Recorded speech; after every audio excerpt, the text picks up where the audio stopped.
This is my new Aston Martin DB9 2008 57 reg. And when you look around, you might be wondering, why is this my project? Because it's not crash damaged. In fact, as you look around the car, it looks completely normal, but there is one major issue. It's been for a swim. And well, on first inspection, it isn't very obvious how high the water level was, except for what I believe is this mark here. Now, I'm pretty sure W stands for water.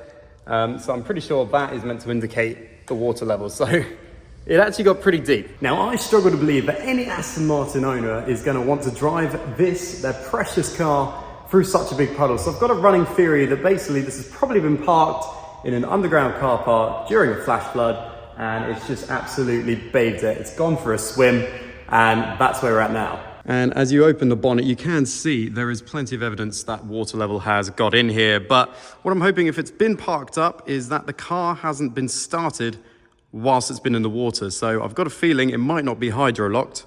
I've got a feeling there would have just been some water get into the lower part of the car, inside as well. I mean, generally it looks actually okay.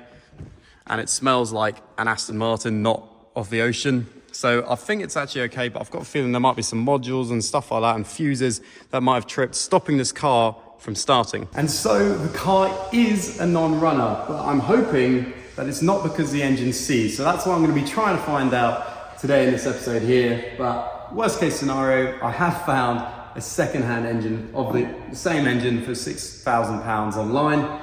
And I've got this for just £18,000. Now, Copart reckon this is worth about £36,000 once it's done. So I think that leaves potential for a good margin here. And it is something I want to do eventually, is definitely do some engine swaps and pull engines out of the cars, etc. And we're better to start than a V12, which is another point. I've never owned a V12. This is my first one, so really happy about that. And well, on first inspection, it is pretty good news on here, to be honest. It doesn't seem to have been much water get into the engine there. I could do the same with the coolant. It's the same story. I've checked all these yesterday. I collected it yesterday. Just get that off. Again, I mean, it's due a flush perhaps, or some fresh coolant, but again, that doesn't look like there's any water in there. And it's the same story for, well, everywhere else, to be honest. The brake fluid, or the power steering fluid, one or the other, plus the windscreen washers, all absolutely fine. Now, until I know if there is water in there or not, I obviously don't want to start the car. If there is water in there, it's going to get sucked in, it's going to hydro-lock, and it's going to bend the rod, and the engine's just going to be a complete write-off. So I'm hoping it's been the same with Copart. Obviously, they test to see if cars run and drive. I'm hoping that the fuse has tripped or something, and they've not been able to try and start it. That's my hope anyway. They could have made it worse, who knows, but... So yesterday I removed this battery, which was just completely dead. I couldn't get any life into it, and sure enough, it's only got about 1 volt or something like that. This is the old battery from our Ferrari, which actually I think is okay. So I've just been charging this overnight. This is now ready to go in. I just want to see if we can get a bit of life in here, and I just want to see if we can actually read any codes. So I think that might be a bit of an indicator.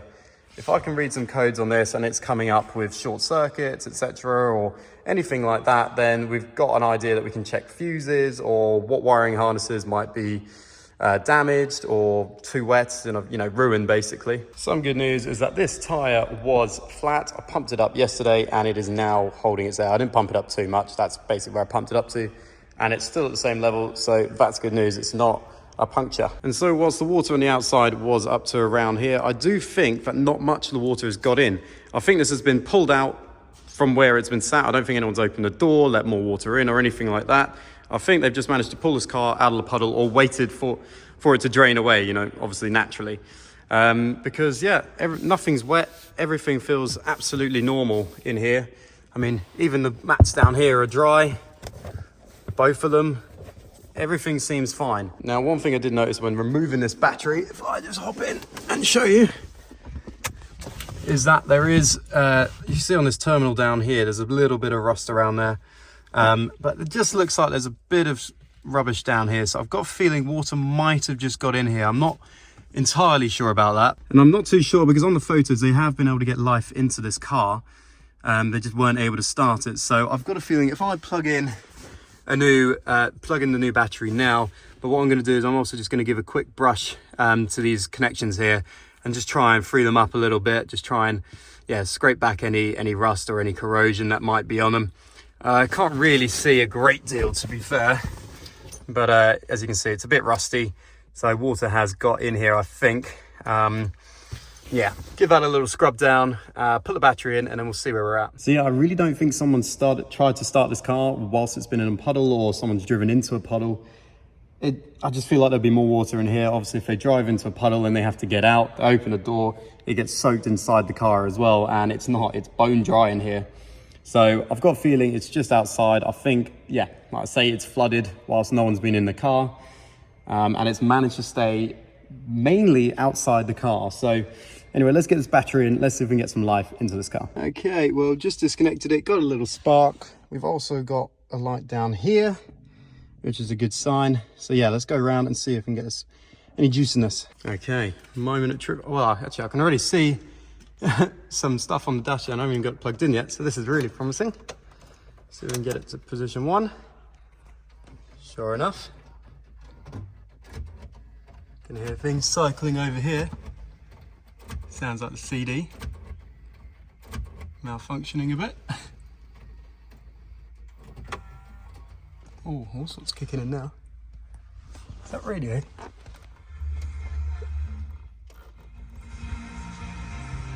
We got radio. We got a bit of life in here. I mean, I'm at position 2. Not a whole lot of light, but that's still promising. Right, I'll turn that off. Oh, copyright. But yeah, that's quite a result. You've seen they've got a bit of action there, and not a whole lot of lights either. That'll probably change if it gets started, but time for regular service. It's fine. Bonnet open. Driver door open. Yeah. Passenger door open. Any other warnings? No. Okay, that's pretty promising. And to be honest, the code reader didn't bring up too many faults, and it seems all the memory was recently cleared. Okay. I suspect by a garage who deemed the car only good for a salvage auction. I pressed on to accessing the cabin fuses, which are located in the passenger footwell. With the cover removed, again, all look perfectly fine. And this seems pretty good to me. It doesn't look like there's been any water or any corrosion going on down here. Now, I will check the fuses, but on the whole, I mean, I'm pretty happy with this. I mean, if this is bad, then fine. It is actually a Volvo part, so actually very cheap to replace. But yeah, let's check the fuses and go from there. Well, as I'm testing these, they seem to be all okay. So far anyway. No issues whatsoever with any of them, and none of them seem to have any water ingress. Other good fuse. And yeah, I mean, to be honest, it's entirely possible that this car cranks, but until I know for sure that there isn't water in the engine, I just don't want to try it. Because if it is, then suddenly we've got a written off engine. So we're doing the fuses first, and I'm going to check the air intake.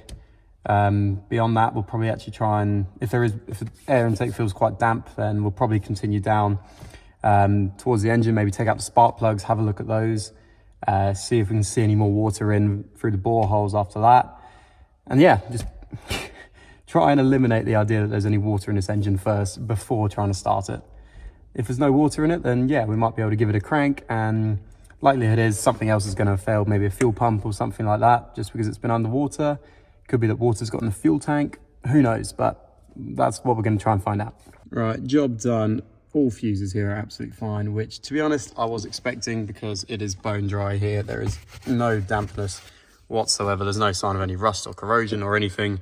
So I don't think the water got into this section of the car anyway. So that should all be working fine. And it seems to be okay, because obviously we had the radio working, everything up here as well. So I think there's no damage down here. With that concluded, I moved on to the engine bay, just stripping out the braces and covers for better accessibility. This started to reveal more evidence of my Aston trying to give Michael Phelps a run for his money. All right, well, a bit more evidence that the water has got up to this high again, which we didn't really need, because if you look at this pipe here, it's a bit rusted as well, so you can assume this whole engine bay has been underwater, and I do think that water line is probably accurate. But yeah, it's looking very beachy down here. But other than that, looks okay. So the next thing I want to do is remove the fuel rail injectors. Hence, off come the braces and engine cover. So far, what you just watched was filmed right at the end of September. I know it's a long time ago. I subsequently went away, and we'll pick it back up again on the 10th of October. All right, well, it's actually been a few weeks since you saw that. I've now removed the screws from the fuel rail. The ones at the back were very awkward to get at, so I just loosened them off as much as I could and then pulled them out with a set of grips. And that seemed to be okay, so I've still got all the screws, thankfully. Yeah, we should be able to pull this fuel rail out now and then hopefully remove the spark plugs as well, at which point we should be able to crank this engine, well, once I've removed the fuel pump fuse as well. Don't want fuel just spreading out. So yeah, we'll give that a go now. Fuel pump relay has been removed. It was just here. So rails are out, and well, it looks like a lot of debris there. Just down here on the edge, you can see it. We'll focus it. But yeah, it looks like we're gonna have some water in there, would be my guess. A bit more debris there as well. This is why I wish I had a boroscope, just to have a proper look inside. But yeah, I'm pretty sure it should be all of them removed. It's still connected at the back, to the main sort of fuel line, but as long as the spark plugs are out, I think we should be okay. I think that's all we need to do. So you see they all seem to be out, just about make them out. There we go. All right, showtime. Will this engine crank? I'll fix these seats because this is unbearably tight. Yeah, I zoomed it out a bit. Oh God. No, what? I'm gonna have to keep that door open. Jesus. Okay. Right. Might be low on battery. Get in there.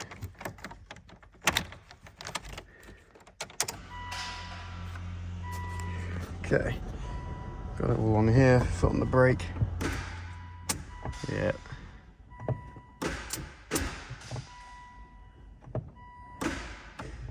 Okay, well, there's our answer. The car is seized, or the engine is seized. I imagine most likely it's going to be that the crank's broken. Someone's tried to start this whilst it's hydro-locked, and they screwed the engine up. They've broken the crankshaft from the pressure. It's also possible it could just be a rod, but let's be honest, it's probably going to be the crankshaft. So yeah, kind of to be expected. I did budget for having to work on the engine and having to fix it. Moving on to the next day, and with a confirmed seized engine, it was time to get the car onto the ramp, ready to start working on it. My first V12.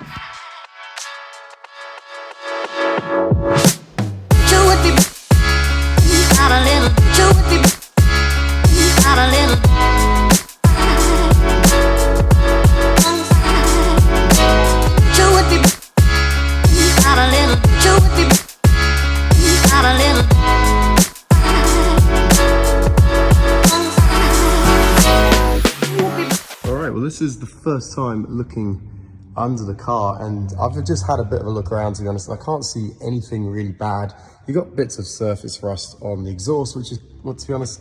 Okay, well, I've just been looking under the car for the past sort of 5-10 minutes or so. Just, obviously, it's the first time I've really been able to look under this car. Obviously, excluding the sort of surface rust on the exhaust, which is to be expected, it all looks pretty solid, to be honest. I mean, I've been looking at all the suspension components, brake pads, etc. I think the only thing that might need replacing might be the discs, but we'll see. Obviously, I know a lot of that surface rust, but where was it? There was a good example. Was it there? No, it was looking in, wasn't it? I don't know if this bit here is any good like that. So they might need replacing, to be honest. Tyres are all good, except for this one has a small chunk in it here. But again, every corner, suspension components are all good. Look like they've actually been done somewhat recently. So yeah, pleasantly surprised with what I'm seeing here. I don't know, maybe I just expected it to be a lot worse considering this has all been underwater. I don't really know, but it seems okay. It seems like we should get away with pretty much all of this still being able to stay on the car. I'll start removing the under trays now and just start looking up into the engine bay, start trying to familiarize myself with it a little bit. But yeah, on the whole, actually pleasantly surprised. No massive rust, and I think probably just the brake discs that will need replacing, but I don't really know. I'm kind of guessing here. Because I know it's a common rust point on a lot of cars is the brake lines. They just rust away. It's very common on my Range Rover, for instance, my L322. But yeah, absolutely no rust, which is kind of one thing I was worried about with it being underwater was the underside. The components that are going to be there to have just rusted away a lot. And yeah, so far so good. So yeah, I guess I'm pleasantly surprised. However, the pleasantries didn't last all that long as I started to become a bit stuck with the rusted screws underneath the car, and this quite quickly became a theme. Alrighty, so I think I'm encountering something that was always going to be an issue, I suppose, is these bolts just being very rusty underneath and just not wanting to turn. This one doesn't. Couple back here as well, both of those, and these two as well, and then there's one more which is up here. They just don't want to turn at all, and just the more I'm trying, the more I'm rounding it off. So you can see it's a torque head. I've got the exact size. It just doesn't want to turn. So I'm just going to try and WD-40 them and just see if we can get anything, any kind of purchase on them. Otherwise, I guess we're cutting or drilling them out. I think most of these screws, well, near enough all of them, they're quite rusty, obviously being the underside. So I think I'm just going to replace them all anyway. Same with a lot of the rusty bolts in the engine bay. I'm just going to replace them for all new ones. You know, you've got to do it right, haven't we? You know, an interesting point is that all the back end actually doesn't look that bad. It doesn't look anywhere near as rusty. But just having a look at the front, actually, it looks like it's sort of grazed along the front end here. So I wonder if it's sort of gone into a ditch head on.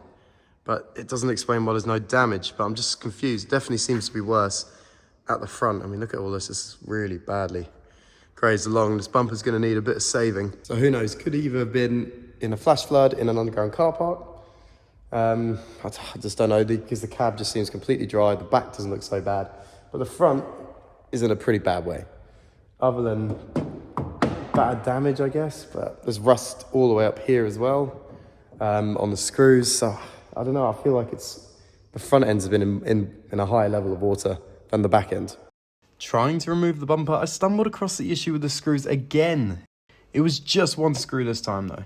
Right, well the issue with this one is I think the sort of self-tapping screw seems to have come out. So it's just spinning and it's not rolling out, which is a bit annoying because obviously it's the last screw holding this under tray in. Because it's otherwise ready to go. That'll focus. And once I can do that, I can actually just have a little look underneath, which is what I really want to do. And the reason for that is because the conventional way to do this is to actually lift the body off the engine or drop the engine down. And I want to see if we can do it the sort of old school way, or the way you do most engines, which is, I don't know, remove the front end or whatever and sort of lift it out. That's sort of what I want to see if I can do. So I want to have a look at sort of the combination between the engine and the gearbox, see if I can disconnect the gearbox from the engine and then just pull the engine out. That's what I'm hoping. What I'm thinking of doing is basically removing this front end here and literally just essentially pulling it out with a forklift / engine crane. So yeah, that's sort of my thinking, but I need to get a look underneath, but that's why I'm doing all this now. And to further clarify, the warehouse might be let in the near future, and so without the luxury of a car lift, I might have to go down the more traditional route. Moving on, I'm looking to take off the wheels so I can remove the wheel arch liners. The wheels seem to have been over-torqued previously, as I actually had to use a torque wrench to loosen them off. Even a breaker bar wasn't enough, which obviously is what I would normally do. This did result in slightly perished wheel nuts, so add that to the list of things that need replacing. On the wheel arch liners, it's not long until I come across a familiar foe, rusted spinning screws.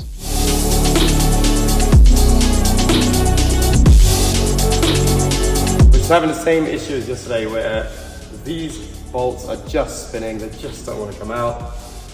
I continued to remove as many screws as I could. I've subsequently bought a tool for removing the stuck screws, and I'll be trying that out in the next episode.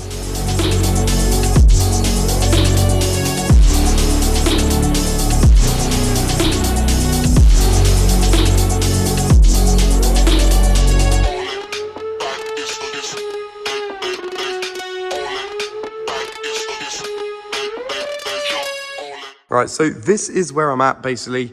Just seems to be on every single panel, there is at least one bolt that just doesn't come out. So there's two here, and then there is one there that's just spinning. This one was actually all okay under here. As we already know from yesterday, that is not good. It's spinning as well, I need to figure out how to get that out. I've done the same over here. I've got all out except this one, which is spinning. And then on this one, it's just this one. Actually, that is loose, actually, which is what I was going to show you. And this is the bit you kind of don't see until you kind of get into the knuckle of the car. But as you can see, the brackets are all just rusted away horrendously. And that's causing them to spin. I mean, there's a bolt right down the bottom. You can't really see it sort of where the light meets the dark. That's just spinning, so I can't even get this bolt off. But all of them have just withered away, and it's the same tail here. I mean, if I get some light on that for you, you can see it's the same there. So all these brackets are gonna need replacing. And I guess it's the harder part of this rebuild that I just wasn't expecting, was actually just stripping it apart. Because it's all rusted, the bolts just don't want to come apart that easily. So I've got a lot of thinking to do, but I've got to go home now and pack because I'm off again. I know, I'm sorry, it's a lot of holidays at the minute, but it's the last one. Once I get back, beginning of November, this car and the Mustang, which I've just dropped into the garage full of work, for a lot of work to be done on it, front suspension and the rear wheel bearing to be done. Those will be the focus in November. Obviously, I'll be doing the Ferrari as well, but that'll be off camera. But what do you think? Have I bitten off more than I can do with this car? Is stripping out a V12 engine way too ambitious, especially when it's been flooded? Because as we've already seen, the bolts are causing me enough problems as it is, and we haven't even got to the engine yet. Let me know what you think down in the comments below. I'll be looking forward to reading those, and I think I know exactly what you're going to be saying. But I promise no more holidays once this one is done. November, December, January, February, March. We're going to be on the work train, and we're going to be working hard. We're going to be getting this car done. We're going to get a new engine in that Range Rover. Ferrari's going to be finished, sold. I want to get another project as well, sort of a classic. Oh, there's so many exciting things to come. The Mustang is going to be finished as well. We'll get that sold. And honestly, I just can't wait for it. And you can tell that my voice is a bit rough because I've been cheering on England Roses in Lille. And yeah, way too much chanting, way too many karaoke nights as well. But that's all been very good fun. One more trip, then we get on the work. I can't wait to kind of get stuck into it. I'm almost holidayed out, I'll be honest with you. But I promise you, even if this takes me to hell and back trying to get it running again, I will do it, and we will be taking this car abroad somewhere, probably Germany. Love to take a V12 on the Autobahn and just cruise at a ridiculous speed. But anyway, that's all to come. It will be in November, so I hope you've enjoyed this. I guess take care in the meantime, and don't unsubscribe, please, please. Which actually brings me on to my one final point. We've just hit 10,000 subscribers, which is just ridiculous. Like, it's just really started to grow now, and you know, it's painful stuff to watch at times. I know that. It's painful for me to work through it, to be honest. But I'm so grateful for every single one of you out there watching and subscribing and enjoying the content. So thank you so much. You are giving me the motivation to keep doing this, stupid things like this. If I didn't have a camera here, would I be doing such a ridiculously ambitious challenge? No. So thank you, because you're pushing me on to do more crazy things. I think there's good money in engine rebuilds, and that's kind of what I want to do. I want to start working more with engines. I think it's also just more interesting for me than bodywork. But yeah, thank you again so much. And yeah, let's keep it going. See ya in November. Bye-bye.